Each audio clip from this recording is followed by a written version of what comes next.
இன்னொரு புறம் சிவம் குரூப்ஸில் காயத்ரி தேவி அவர் செலக்ட் செய்த டிசைனை நவீனுக்கு காட்டினார். அதை பார்த்ததும் நவீனுக்கு பயங்கர ஷாக்காக இருந்தது. உண்மையில் தீபக் சந்தேகப்பட்டதைப் போல அது ஷர்மியின் டிசைன் தான். அதை பார்த்ததும் நவீன் ஆச்சரியத்துடன், பாட்டி இது ஷர்மிளாவோட டிசைன் தானே, அப்படின்னா அவளோட டிசைனை தான் கொடுக்க போறீங்களா என்று கேட்டான். காயத்ரி தேவி திமிரான தோணியில், ஆமா, இந்த டிசைன் அவளோடது தான். ஆனா அவளுக்கு என்னோட கம்பெனில டைரக்டர் ஆகிறதுக்கு கொஞ்சம் கூட தகுதி கிடையாது. அப்படி இருந்தாலும் நான் அவளை டிசைன் டைரக்டர் ஆக விட மாட்டேன்.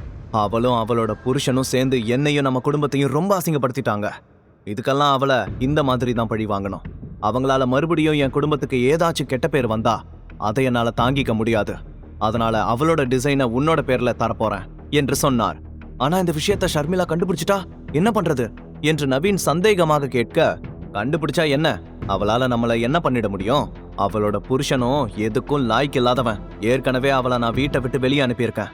இதுக்கு மேல அவ என்கிட்ட இதை பத்தி கேட்டு ஏதாச்சும் பிரச்சனை பண்ணனா நான் கம்பெனில இருந்தும் அவளை தூக்குவேன்.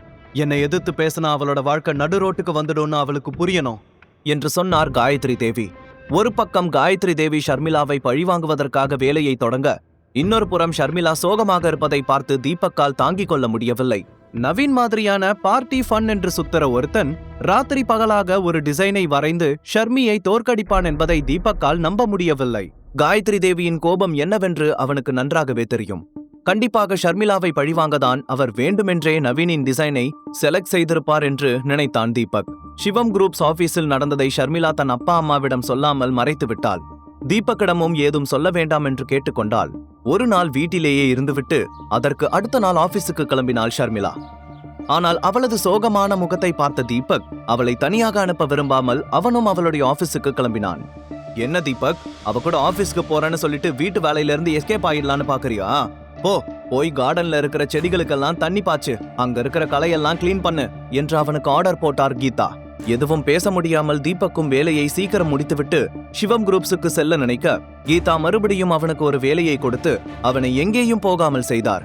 தீபக் சிவம் குரூப்ஸில் என்ன நடக்கிறது என்று சிதம்பரத்திடமோ ஆதவனிடமோ கேட்டு தெரிந்து கொள்ளலாம் என்று நினைத்தான். ஆனால் கீதா ஒரு நொடி கூட அவனிடமிருந்து விலகாமல் அருகிலேயே நின்று கவனித்துக் கொண்டிருந்ததால் அவனால் அவர்களிடம் பேச முடியவில்லை. என்ன இந்த அத்தை இன்னைக்கு ரொம்ப உஷாரா இருக்காங்க, எப்படி எஸ்கேப் ஆகிறது என்று தீபக் நினைத்துக் கொண்டிருக்க, இன்னொரு புறம் காயத்ரி தேவி ஷர்மிளாவின் டிசைனை எஸ்வி குரூப்ஸுக்கு அனுப்பினார். ஆனால் அதில் நவீனின் பெயர் இருந்தது.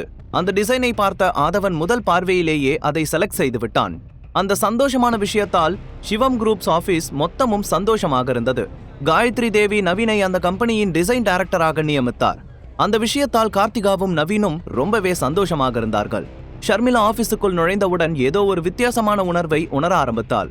அவளை பார்த்ததுமே கார்த்திகா வேகமாக, ஷர்மிளா போய் சீக்கிரமா டிசைன் டைரக்டர் கேபினை கிளீன் பண்ண, இன்னமும் கொஞ்ச நேரத்துல நவீன் வந்துடுவான் என்று சொன்னாள். நான் எதுக்கு கேபினை கிளீன் பண்ணணும், அந்த வேலைக்கு நான் இங்க வரல என்று ஷர்மிளா கடுப்பாக சொல்ல, அதை கேட்டு கார்த்திகா சிரித்து கொண்டே, இப்போல இருந்து நீ என் அண்ணனுக்கு கீழே தான் வேலை பார்க்க போற, அதாவது டிசைன் டைரக்டருக்கு கீழே. இனி உனக்கு அவன் கொடுக்கறது தான் வேலை, அதனால போய் கேபினை கிளீன் பண்ணு என்று சொன்னாள். அதை கேட்டு ஷர்மிளாவுக்கு பயங்கர அதிர்ச்சியாக இருந்தது. நவீன டிசைன் டைரக்டர் ஆகிறதுக்கு அவங்கிட்ட என்ன திறமை இருக்கு என்று கோபமாக கேட்க, கார்த்திகா அவளை பார்த்து முறைத்தபடி, முதல்ல என் அண்ணனை அவன் இவன்னு சொல்றதை நிறுத்து. நவீன் இந்த கம்பெனியோட டிடி, இனிமே நீ அவனை சார்னு தான் கூப்பிடணும் என்று உறுதியான தோணியில் சொன்னாள். அவள் பேச்சை கேட்டு ஷர்மிளாவின் கண்கள் கோபத்தில் சிவக்க ஆரம்பித்தது. நவீன் இப்போ எங்க இருக்கான், நான் அவன்கிட்ட பேசணும் என்று சொன்னாள்.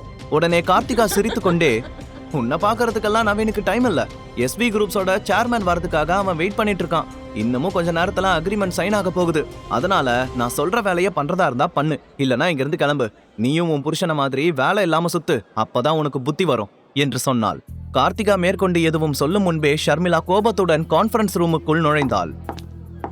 அங்கே 2-3 பேர் டேபிளை கிளீன் செய்து கொண்டிருந்தார்கள். நவீன் ப்ரொஜெக்டரின் முன்னால் உட்கார்ந்தபடி ஆதவன் வருகைக்காக காத்து கொண்டிருந்தான். அவனை பார்த்ததுமே ஷர்மிளா கோபமாக, நவீன் எதுக்காக இதெல்லாம் பண்ற என்று கேட்டாள்.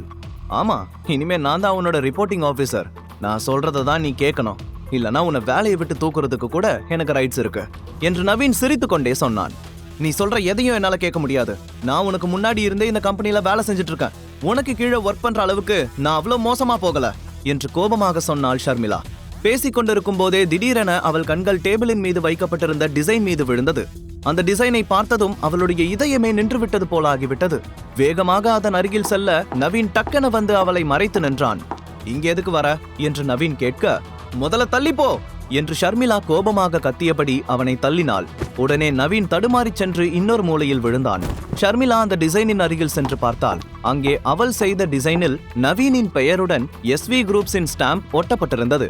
அதை பார்த்ததுமே அவளால் கண்ணீரை அடக்க முடியவில்லை. உடனே அந்த டிசைனை கையில் எடுத்துக்கொண்டு அங்கிருந்து கிளம்ப நினைக்க அதற்கு நவீன் வேகமாக வந்து கதவை சாத்தினான். ஷர்மிளா கோபத்துடன், மரியாதையா வழிய விடு, நீ இவ்ளோ பெரிய ஃப்ராட் வேலை பண்ணுவேன்னு நான் கொஞ்சம் கூட நினைச்சு பார்க்கல. என்னோட டிசைனை திருடி உன்னோட பேரை போடுற அளவுக்கு உனக்கு எங்க இருந்து தைரியம் வந்துச்சு? உடனே நான் இதை பாட்டிக்கிட்ட சொல்ல போறேன் என்று சொன்னாள். அதை கேட்டதும் நவீன் திமிருடன், அவங்க கிட்ட சொல்றதுல உனக்கு எந்த யூஸும் இல்ல. நான் உன்னை கடைசியா வார்ன் பண்றேன். நான் கோபத்துல ஏதாவது பண்றதுக்கு முன்னாடி நீயே இந்த இடத்தை விட்டு போயிடு, அதுதான் உனக்கு நல்லது என்று சொன்னான். கான்ஃபரன்ஸ் ரூமுக்குள் நடக்கும் சலசலப்பை கேட்டு வெளியே இருந்த ஊழியர்கள் எல்லோரும் தங்களுக்குள் கிசுகிசுத்துக் கொள்ள ஆரம்பித்தார்கள். அங்கே இருந்த மேனேஜர் உடனே காயத்ரி தேவியிடம் விஷயத்தை சொல்ல அவர் வேகமாக கான்ஃபரன்ஸ் ரூமுக்கு வந்தார். அப்போது ஊழியர்கள் எல்லோரும் கான்ஃபரன்ஸ் ரூமை வேடிக்கை பார்த்து கொண்டிருக்க, இங்க என்ன வேடிக்கை, எல்லாரும் போய் அவங்க வேலையை பாருங்க. இன்னமும் கொஞ்ச நேரத்துல SV குரூப்ஸ் சேர்மேன் இங்க வந்துருவாரு. அவர் வரதுக்குள்ள எல்லா வேலையும் முடிஞ்சிருக்கணும் என்று கத்தினார். அதை கேட்டதும் எல்லோரும் அவரவர் கேபினுக்கு சென்று உட்கார்ந்து கொண்டார்கள். உடனே அவர் நவீன் ஷர்மிளாவிடம் சென்று, இங்க என்ன பிரச்சனை என்று கோபமாக கேட்டார். பாட்டி, நவீன் என்னோட டிசைனை திருடி அவன் பேரை போட்டுக்கிட்டான். SV குரூப் சேர்மேன் என்னோட டிசைனை தான் செலக்ட் பண்ணிருக்காரு. நியாயமா அவனோட இடத்துல இப்ப நான் இருக்கணும். நவீனுக்கு டிசைன் டைரக்டர் ஆகிறதுக்கு கொஞ்சம் கூட தகுதி இல்ல.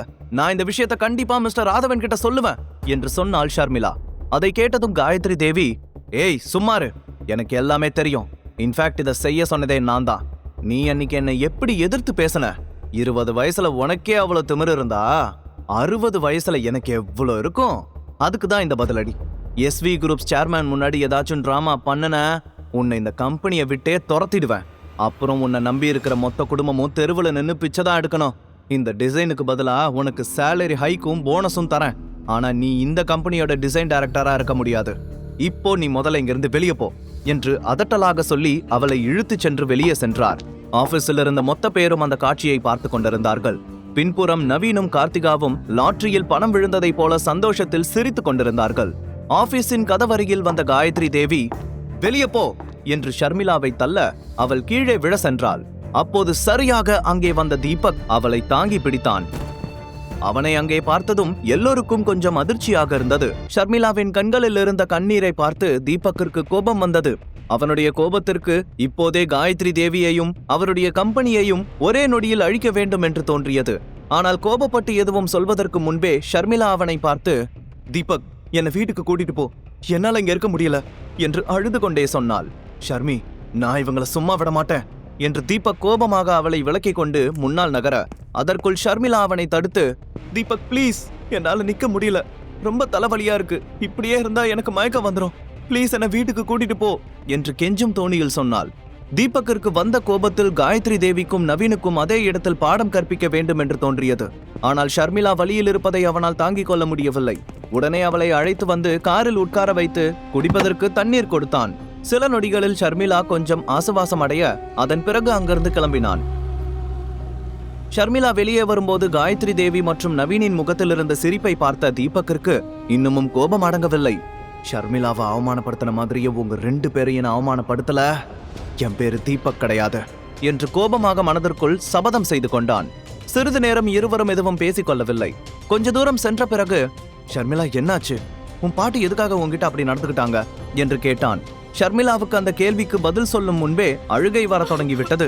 சில நொடிகள் அழுதவள் தன்னை தானே கொஞ்சம் தேற்றிக்கொண்டு, அவங்க 2 பேரும் என்னை ஏமாத்திட்டாங்க தீபக். உண்மையிலேயே என்னோட டிசைனை தான் SV குரூப்ஸ் சேர்மேன் செலக்ட் பண்ணிருக்காரு. ஆனா அதுல என்னோட பேர் இல்லாம நவீன் பேர் போட்டிருக்கு. நான் அதை பத்தி கேட்கும்போதுதான் பாட்டி என்ன மிரட்டி வெளியே தள்ளினாங்க. பாட்டி இந்த அளவுக்கு கீழ்த்தரமா நடந்துக்குவாங்கன்னு நான் கொஞ்சமும் நினைச்சு பார்க்கல என்று அழுது கொண்டே சொன்னாள். அதை கேட்டு தீபக் பயங்கர அதிர்ச்சி அடைந்தான். என்ன, இதுக்கு பின்னாடி அவங்களும் சம்மந்தப்பட்டிருக்காங்களா? பாட்டிய கூட வச்சுக்கிட்டு அந்த நவீன் ரொம்ப தப்பு மேல தப்பு பண்ணிட்டு இருக்கான். இதுக்கெல்லாம் கண்டிப்பா அவங்க 2 பேரும் அனுபவிப்பாங்க என்று கோபமாக சொன்னான். ஷர்மிளாவின் அழுகையை பார்த்து அவனுடைய ரத்தம் கொதித்தது. உடனே ஆதவனுக்கு போன் செய்து எல்லாவற்றையும் சொல்லி அவர்களை ஏதாவது செய்ய வேண்டும் என்று அவனுடைய கைகள் துடித்தது. ஆனால் ஷர்மிளா அருகில் இருந்ததால் அவனால் எதுவும் செய்ய முடியவில்லை. அடுத்த சில நொடிகளில் கார் வீட்டிற்கு வந்து சேர்ந்தது. ஷர்மிளா காரை விட்டு இறங்கும் முன்பு தீபக்கை பார்த்து, இந்த விஷயத்தை பத்தி அப்பா அம்மா கிட்ட சொல்ல வேண்டாம் என்று சொல்ல, தீபக் சரி என்று தலையை ஆட்டினான். உள்ளே சென்றதும் கீதாவும் கணேஷும் ஹாலில் டிவி பார்த்து கொண்டிருந்தார்கள். ஷர்மிளா அமைதியாக அவளுடைய ரூமுக்கு நடக்க தீபக் கிச்சனுக்குள் நுழைந்தான். உள்ளே சென்றதும் வேகமாக போனை எடுத்து ஆதவனுக்கு டயல் செய்தான். போனை அட்டன் செய்த ஆதவன், தீபக் சார் சொல்லுங்க, ஏதாவது முக்கியமான விஷயமா? நீங்களே கால் பண்ணிருக்கீங்க என்று கேட்டான். ஆதவன், இன்னைக்கு காயத்ரி தேவியோட உங்களுக்கு ஏதாச்சும் அக்ரிமெண்ட் சைன் ஆச்சா என்று கேட்டான் தீபக். ஆமா சார், ஆனா இன்னமும் முழுசா சைன் ஆகல. நம்மளோட ஷாப்பிங் மால் ப்ராஜெக்ட்டுக்கு அவங்களோட டிசைனை தான் செலக்ட் பண்ணிருக்கோம். அந்த டிசைனை நான் பார்த்தேன், உண்மையிலேயே ரொம்ப சூப்பரா இருந்துச்சு. நவீன்னு காயத்ரி தேவியோட பேரன் தான் அந்த டிசைனை பண்ணிருக்கான். அந்த பிளான் மட்டும் சரியா நடந்தா சென்னையிலேயே நம்மளோட ஷாப்பிங் மால் பத்தி தான் எல்லாரும் பேசுவாங்க என்று ஆதவன் ஆர்வத்துடன் சொன்னான். ஆனால் எதிர்பக்கத்திலிருந்து தீபக்கிடம் எந்த பதிலும் வராததால் ஆதவனுக்கு பயத்தில் கொஞ்சம் வேர்க்க ஆரம்பித்து விட்டது. தீபக் சார், நான் ஏதாவது தப்பா பேசிட்டேனா என்று தயங்கியபடி கேட்டான். ஆதவன், ஒரு டிசைனை செலக்ட் பண்றதுக்கு முன்னாடி அதை பத்தி முழுசா தெரிஞ்சுக்க மாட்டீங்களா? அந்த டிசைனை பத்தி எல்லாத்தையும் நீங்க நவீன் கிட்ட கேட்டு தெரிஞ்சுக்கிட்டீங்களா என்று கேட்டான். அதை கேட்டதும் ஆதவன் கொஞ்சம் தயங்கியபடி, இல்ல சார், காயத்ரி தேவி மேடம் தான் எல்லாத்தையும் வாண்டடா எனக்கு எக்ஸ்பிளைன் பண்ணாங்க. ஆனா தப்பு ஏன் மேலதான். நான் நவீன் கிட்ட அதை பத்தி கேட்டு தெரிஞ்சிருக்கணும். என்ன மன்னிச்சிடுங்க சார், இப்பவே நான் அதை பத்தி காயத்ரி தேவி கிட்ட பேசுறேன் என்று பணிவுடன் சொன்னான்.